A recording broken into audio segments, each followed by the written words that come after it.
Hello everyone, commerce अध्ययन में हम देखने वाले हैं कॉस्ट अकाउंटिंग में कॉस्ट सेंटर को हम समझेंगे। हिंदी में इसे लागत केंद्र बोलते हैं। 1.5-2 साल पहले मैंने इस टॉपिक पर वीडियो बनाया था जिस पे आप सबका बहुत अच्छा व्यू आया था, कमेंट भी बहुत अच्छे आए हैं। पर कुछ एक स्टूडेंट्स हैं जिनको ये पॉइंट अच्छे से क्लियर नहीं हो पाया है, तो मैंने सोचा कि इस पर मैं फिर से वीडियो बनाऊं और आपको बताऊं कि ये क्या होता है। Cost centre, profit centre, cost unit, इन 3 चीज़ों में बच्चे बहुत कन्फ्यूज़ होते हैं। तो इस वीडियो में कॉस्ट सेंटर को अच्छे से आपको क्लियर करूँगी। नेक्स्ट वीडियो में हम प्रॉफिट सेंटर और यूनिट की बात करेंगे। ठीक है, सो कॉस्ट सेंटर को हम देख लेते हैं कि क्या होता है।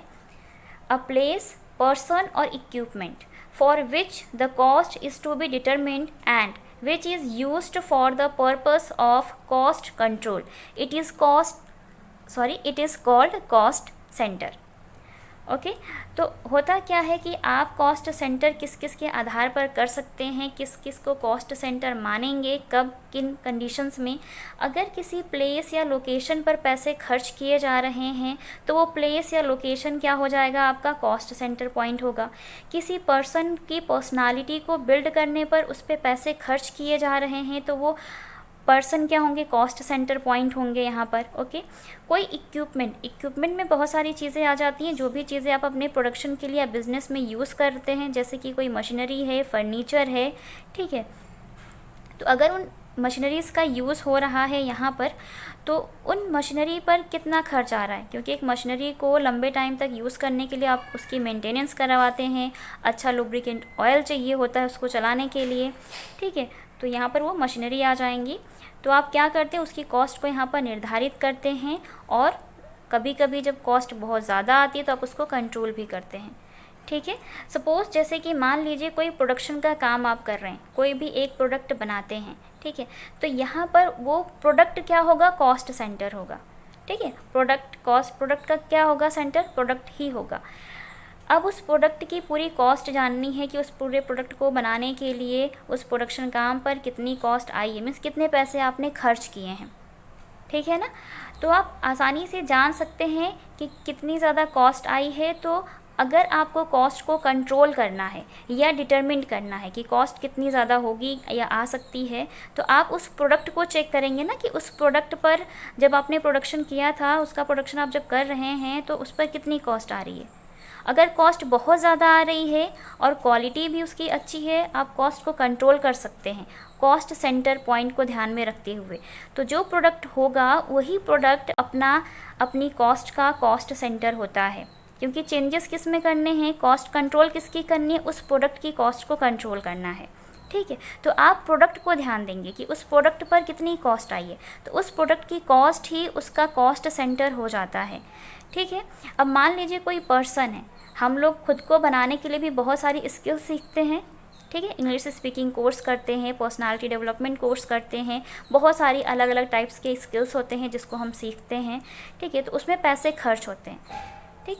तो मान लीजिए एक पर्सन को अच्छा इंसान बनाने के लिए, उसके अंदर अच्छी स्किल्स को बिल्ड करने के लिए हमने उस पर बहुत सारे पैसे खर्च किए हैं, ठीक। अब उस पर कितनी कॉस्ट आई है, कितने पैसे खर्च कर दिए गए, आप उस पर्सन को ही तो देखोगे, ठीक है। तो वो पर्सन क्या होंगे, कॉस्ट सेंटर पॉइंट होंगे, पूरी लागत जानने के लिए कि उस इंसान पर कितने पैसे खर्च किए गए, ठीक है। तो वो अपना क्या होंगे, कॉस्ट सेंटर पॉइंट होंगे। तो एक ऐसा बिंदु, एक ऐसा पॉइंट जो आपकी कॉस्ट को निर्धारित करता हो, साथ में उस कॉस्ट को कंट्रोल भी करता हो, ठीक है। कॉस्ट को आप असर्टेन कर सकते हैं, डिटरमिन कर सकते हैं, डिसाइड कर सकते हैं कितनी कॉस्ट आई है, और कॉस्ट बहुत ज़्यादा होती है तो आप कॉस्ट को कंट्रोल कर सकते हैं उस पर्टिकुलर बिंदु को ध्यान में रखते हुए, उस पर्टिकुलर इंसान को, प्रोडक्ट को, जो भी जहाँ पर भी पैसे खर्च किए गए हैं वही आपका क्या हो जाता है, कॉस्ट सेंटर पॉइंट होता है। क्लियर हो गया होगा, क्योंकि अगर एक प्रोडक्ट की कॉस्ट को हमें कंट्रोल करना है तो हमें प्रोडक्ट को ही उसको ही कॉस्ट सेंटर पॉइंट माना जाता है, ठीक है। कॉस्ट सेंटर मानेंगे और ध्यान देंगे कि कितनी ज़्यादा कॉस्ट आई है और उसकी क्वालिटी कैसी है।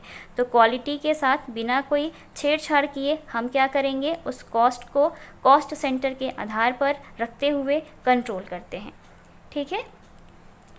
तो ये था आपका कॉस्ट सेंटर। मुझे यकीन है अच्छे से क्लियर हो गया कॉस्ट सेंटर क्या होता है।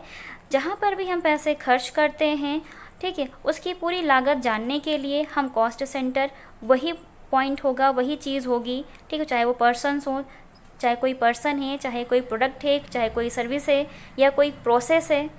बहुत सारे प्रोडक्ट को बनाने के लिए बहुत सारे प्रोसेस से गुजारना पड़ता है, तो प्रोसेस कॉस्टिंग आप फाइंड आउट करते हैं, तो वहाँ पर हमें प्रोसेस को ध्यान रखना है। तो कॉस्ट सेंटर क्या होगा? प्रोसेस होगा, ठीक है।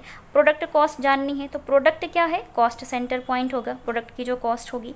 एक पर्सन पे कितने पैसे खर्च किए गए, ठीक है, तो उस पर्सन पे जितने पैसे खर्च किए गए, जितनी भी कॉस्ट आई है, तो वो पर्सन की जो कॉस्ट होगी वो क्या होगी? कॉस्ट सेंटर पॉइंट होगी, ठीक है। और उसको ध्यान में रखते हुए ही आप आसानी से, बहुत ज़्यादा पैसे खर्च हुए तो आप उसको कंट्रोल कर सकते हैं, बहुत ज़्यादा कॉस्ट आ रही है तो आसानी से उसको रोका जा सकता है, और उसकी जो क्वालिटी है उसको वैसे ही बनाकर भी रख सकते हैं और कॉस्ट को कम कर सकते हैं, ठीक है। तो कॉस्ट सेंटर बहुत ज़्यादा हेल्प करता है, पहले तो कॉस्ट को डिसाइड करने के लिए, सेकेंड कॉस्ट बहुत ज़्यादा उसको रिड्यूस कर सकते हैं और कॉस्ट को कंट्रोल कर सकते हैं। मुझे यकीन है कॉस्ट सेंटर पॉइंट आपको अच्छे से समझ में आ गया होगा कि कॉस्ट सेंटर क्या होता है। हम नेक्स्ट वीडियो में बात करेंगे प्रॉफिट सेंटर क्या होता है। ओके, सो आज के वीडियो में इतना ही, मिलते हैं नेक्स्ट वीडियो में, तब तक के लिए take care and thank you so much for watching this video.